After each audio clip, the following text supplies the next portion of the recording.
This happened to me during my first year of university in October. I was living in the dorms, and I need to give you a brief rundown of them. You need a keycard to gain access to your specific floor. So even though someone on the 3rd floor and 4th floor live in the same building, they can't access each other's floors. I had injured myself playing sports, so I was under the orders to rest, which meant no Halloween parties for me. Pretty sad for a horror fiend like myself, but to try and make the time a happy one, I busied myself to help making costumes for other people and doing their makeup. Once I was finally finished, I packed up my makeup and decided to watch some movies in my room. A guy popped up and introduced himself. We chatted a bit and exchanged email addresses, and I walked back to my room and said goodbye.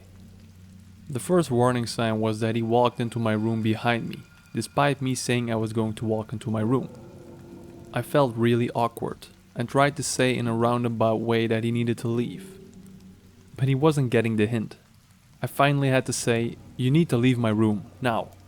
I chalked this up to him maybe being drunk or something, but I wonder how he got onto the floor if he wasn't with anyone partying.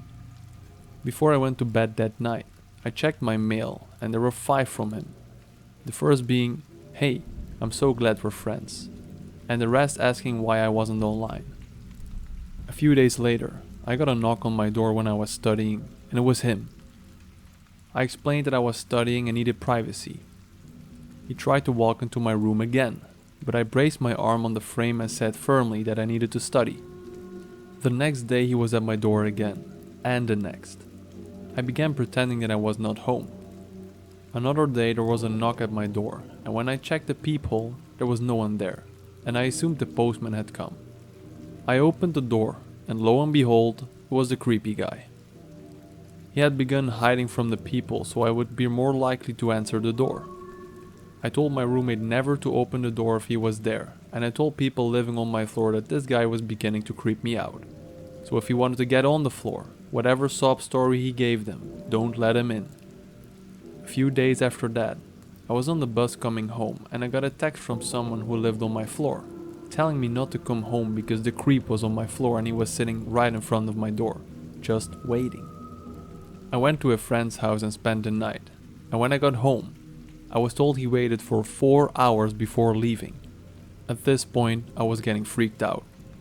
A few days after that, he began waiting outside the building, and if I left, he would follow me wherever I went. I was too spineless to tell him to go away, and I tried to be more passive about it. I never spoke, and never gave any indication I was paying attention, but he followed me to class, the cafeteria, and always tried to follow me home and get access to the floor. I finally went to the resident advisor, an older student that sort of watches over the floor, and told her what happened. She spoke to the RA of his floor, and was told that the creep had been telling his own RA that we were best friends and dating. My RA tried to explain that I was uncomfortable, but the other RA believed him, and that was that. Thankfully, one thing did scare him off.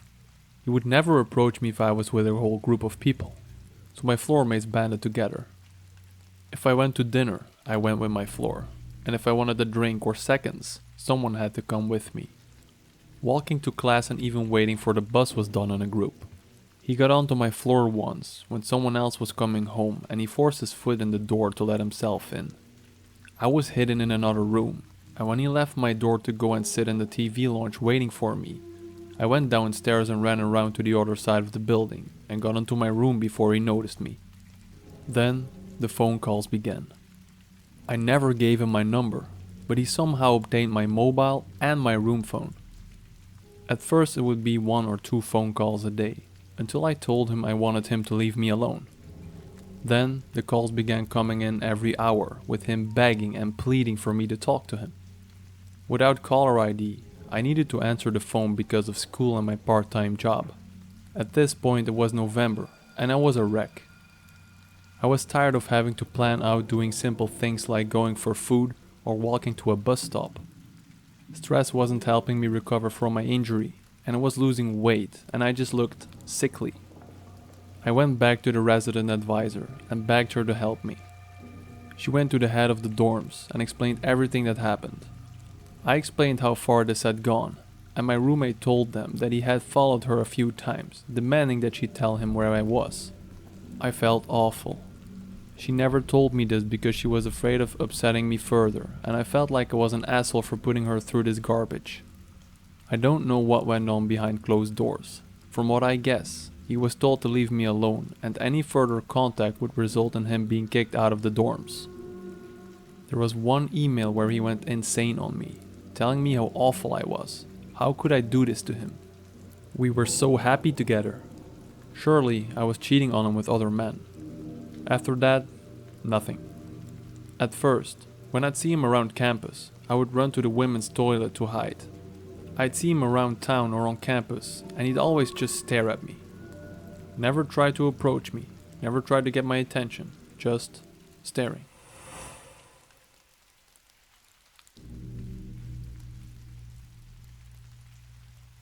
A few years ago, my anxiety was high. I was already at a point in my life where I thought I was a little out of it. But that was amplified a lot when I kept repeatedly hearing noises outside of my window. Like every single night, it just wouldn't stop. I would finally get so freaked out I'd go wake my parents up and get them to look outside, but they never found anything. I started to think I was going crazy, or subconsciously seeking attention. One morning, my grandfather discovered one of our lawn chairs beneath our bathroom window. It's pretty high up, and the bottom pane is fogged, so I'm not sure the chair even helped, but it was there regardless. The next night, heard sounds again. Nothing. The night after that one, however, we checked outside and discovered something that made my stomach cramp. A small stepladder was sitting directly outside of my window, bagged just enough to allow someone to sit on it but still see inside. On my windowsill was a bag of now cold McDonald's, which is just up the street from me. Most of the food was still in there, but still, some freak had been watching me, doing absolutely nothing of interest in my room without me even knowing for I don't know how long. The cops were called. Nothing happened. I felt crazier than ever. No one was to be found, but at least we had some evidence that someone that shouldn't be hovering around our house was at my window, watching intently through the blinds in the space between the two curtains. Heard noises again the next night. I ran outside, but of course, nothing. Earlier in the night I'd sewn my two curtains together, which hopefully made it harder to see in. Apparently it did, because now the freak had taken to climbing on top of our air conditioning unit, and from there, climbing onto our garage, then standing up on that so he could see above where the drapes went. The handprints and shoe prints were left on the lid to prove it. I should also mention that there were now holes in my sunscreen, and I heard these holes being created. He took a stick and sharpened it somehow. We found it outside of my window, and he was trying to stealthily break away the screen bit by bit. The next night I distinctly heard the gravel near my window crunch. There was simply no mistaking my sound. As quietly as I could, I let out a small moan he surely heard and rolled just out of view as if I were sleeping. Then pressed myself against the wall out of view of the window, very quietly opened my door and crept down the hall. My heart was pounding. Normally I knock on my parents' door, but I knew the slightest sound would make the bastard bolt, so I quietly opened their door and sneaked in.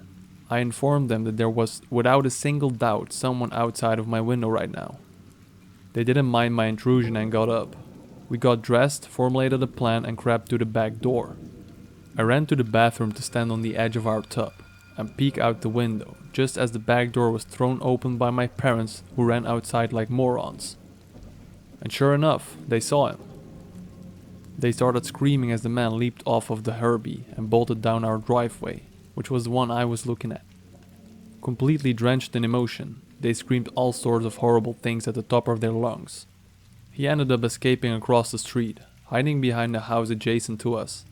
The balls on this bastard. He kept peeking out at us as we all stood outside, but we wanted to leave him there so the cops could finally grab him. They were called, they came, and they searched, but they never found him. The bastard must have hopped the fence or some shit. Still to this day I hear sounds outside my window, even in the dead of winter, but he's never out there anymore. He might have just been a peeper, but he targeted me specifically and for months until he was almost caught.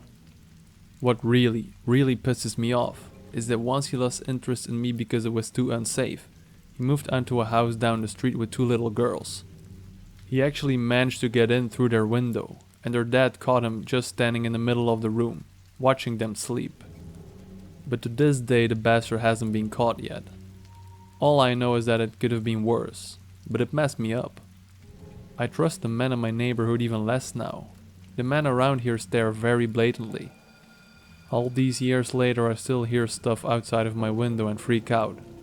I turn out my lights entirely to exercise. I do my best to avoid the windows when I undress. The whole thing just scarred me, and it's something I'm going to have to deal with for the rest of my life.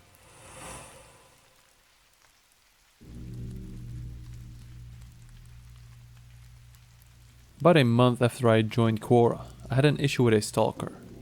It was around the month of February 2018, and this was back when I was still new, not as popular as I am right now. This guy with an Arab sounding name had commented on one of my answers. It was a harmless comment, and so being naive and innocent to the online world of creeps, trolls and stalkers, I commented back politely like I used to do. A few minutes later, the guy commented again, and so we had a little back and forth comment thread going on. It wasn't until he said 2 simple words that the alarms in my head started to ring quietly. Friend me. Confused, I asked him what he meant, assuming it was a male looking at the name. He said he wanted to be my friend on Facebook, and when I told him politely and as nicely as possible that I didn't friend random people on social media unless I know them more, he became a different person. He started to spam comment and say information that he shouldn't have known about me, like the name of my school, the name of my family business and where I lived. He had found my Facebook page and could see the information about me. This is when the alarms in my head started to blare loudly, and I immediately blocked him and reported him, while my heart raced in my chest. Scenarios of him finding me and kidnapping me, hurting me, were flashing in my head and I was freaking out. At this time, I was friends with my ex. This was before we had started dating, and so I went to him and he calmed me down, and got a whole bunch of friends from Quora and hangout groups to block him and report him for harassment. After the guy found out I had blocked him, he purposely made another account with the same name and started to spam comment again on the same answers. Thankfully my Quora settings were set that only people who I follow can message me, so he couldn't message me. I blocked him and I reported the second account immediately. I then changed my Facebook settings so that no one can see my personal information anymore, and I deactivated my account for about a week. After that, I never heard or seen him again. I am now very careful who I follow back, who I interact with, and I always make sure I check out the profile before following back. I do not want to go through that ever again. It scared the living hell out of me to this day. If I see a name like this, I tense up. So I advise everyone to be careful with who you interact. Yes, there are lots of extremely nice people. I've met so many amazing friends and people on social media.